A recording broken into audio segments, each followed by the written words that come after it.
श्रोताओं नमस्कार। 90.4 मेगाहर्ट्ज़ की फ्रीक्वेंसी पर मैं आपका भाई मदन गोपाल वैजापुरकर आप सभी श्रोताओं का स्वागत करता हूं। आप सभी का स्वागत है हमारे नए कार्यक्रम काम की बात कहानियों के साथ में।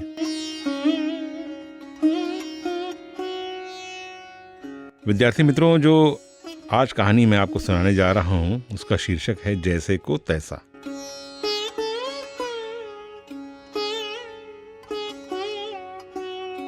एक बार की बात है, काला रंग ईश्वर से अनुनय विनय कर रहा था। ईश्वर, तुमने ऐसा क्यों किया? तमाम तरह के सुंदर और आकर्षक रंग बनाए, लाल, नारंगी, नीला, हरा, आसमानी, बैगनी और भी तरह तरह के सुंदर रंग तुमने बनाए, लेकिन मुझे क्यों काला बना दिया? मुझे क्यों कालिमा दे दी? आखिर मुझसे क्या भूल हुई? मेरा अपराध क्या है? मुझसे ऐसी क्या गलती हो गई जो तुमने मेरे साथ इस तरह का सौतेला व्यवहार किया? मुझे क्यों ऐसा बना दिया तुमने कि जो भी मुझे देखता है नाक भौं से उड़ता है? मुझे कोई भी पसंद नहीं करता। मुझे बड़ी कठिनाई होती है जीवन यापन में। मुझे बड़ी कठिनाई होती है इन आकर्षक रंगों के बीच रहने में। मेरे अंदर धीरे धीरे हीन भावना आती जा रही है। अब मुझे समझ में नहीं आ रहा है कि मैं क्या करूं। तुम ही बताओ, क्योंकि तुम्ही ने मुझे काला बनाया है। यह दुख दर्द उस काले रंग का था। ईश्वर ने जब उसकी बात सुनी तो उन्हें हंसी आ गई। उन्होंने कहा, वत्स, ये तुम क्या कह रहे हो? मैंने किसी को कोई रंग नहीं प्रदान किया। मैंने किसी को कोई रंग नहीं दिया। मैंने किसी को भी रंगीन भी नहीं बनाया। काले रंग ने कहा, तो फिर आखिर ऐसा क्यों है कि कोई इतना सुंदर और चमकीला दिखाई देता है और मैं काला दिखाई देता हूँ? ईश्वर का जवाब था, कोई वस्तु रंगीन नहीं होती।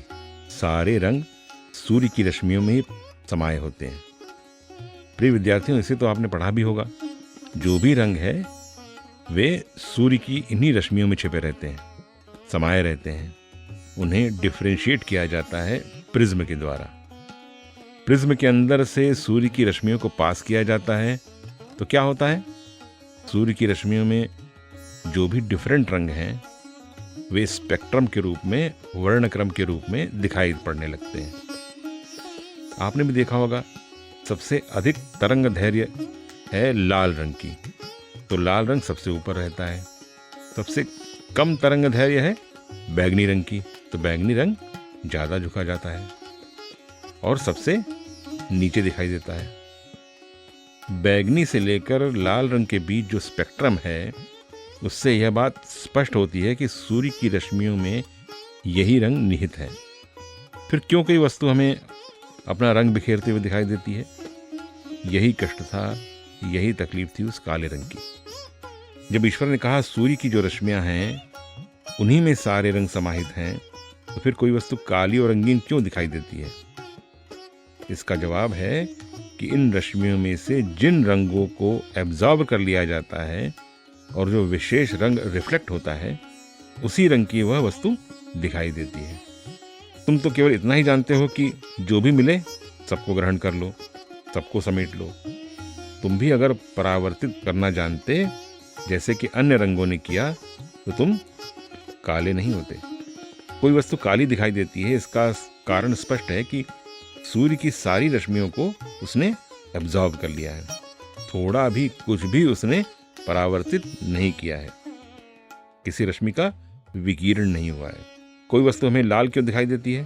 क्योंकि वह सूर्य की रश्मियों से और सब रंग को अवशोषित कर लेती है, लेकिन लाल रंग को रिफ्लेक्ट करती है। यही गुण हर रंग के बारे में है कि जो रंग रिफ्लेक्ट होता है वही हमें दिखाई देता है और शेष रंग एब्जॉर्ब हो जाते हैं, इसलिए वे दिखाई नहीं देते। काले रंग की गलती क्या है? उसने सूर्य की रश्मियों में निहित सभी रंगों को सारा का सारा एब्जॉर्ब कर लिया और वह काला दिखाई देने लगा। इसमें ईश्वर का क्या दोष? कोई वस्तु हमें चमकीली क्यों दिखाई देती है, सफ़ेद क्यों दिखाई देती है? आप जानते हैं कागज हमें सफ़ेद क्यों दिखाई देता है? जैसे ही सूर्य की रश्मियाँ उस पर पड़ी उसने सारा का सारा रिफ्लेक्ट कर दिया और वह चीज़ हमें सफ़ेद दिखाई देने लगती है, चमकीली दिखाई देने लगती है। कोई चीज़ गुलाबी इसलिए दिखाई देती है क्योंकि वह गुलाबी रंग को रिफ्लेक्ट करती है। शेष सारे रंग एब्जॉर्ब कर लिए जाते हैं। तो इस काले रंग का भ्रम दूर हुआ।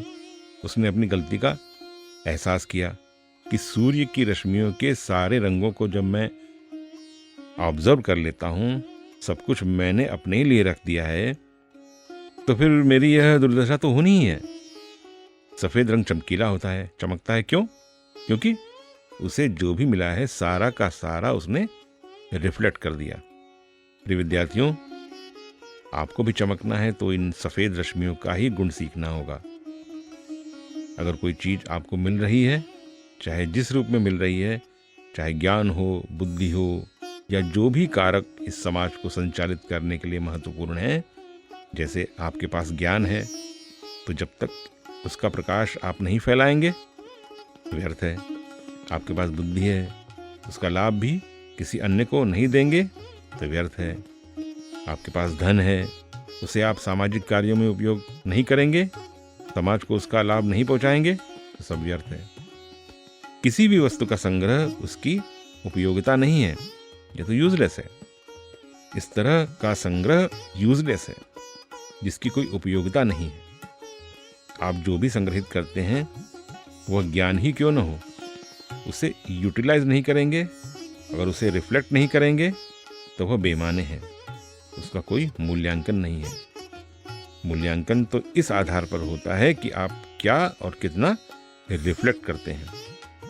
कोई वस्तु काली इसलिए दिखाई देती है, उसने कोई रंग रिफ्लेक्ट नहीं किया।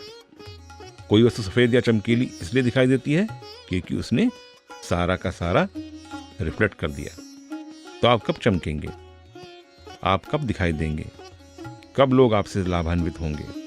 तभी जब आपके पास जो भी है उसे कंप्लीटली रिफ्लेक्ट करेंगे, उसे आप समाज के लिए परावर्तित कर देंगे।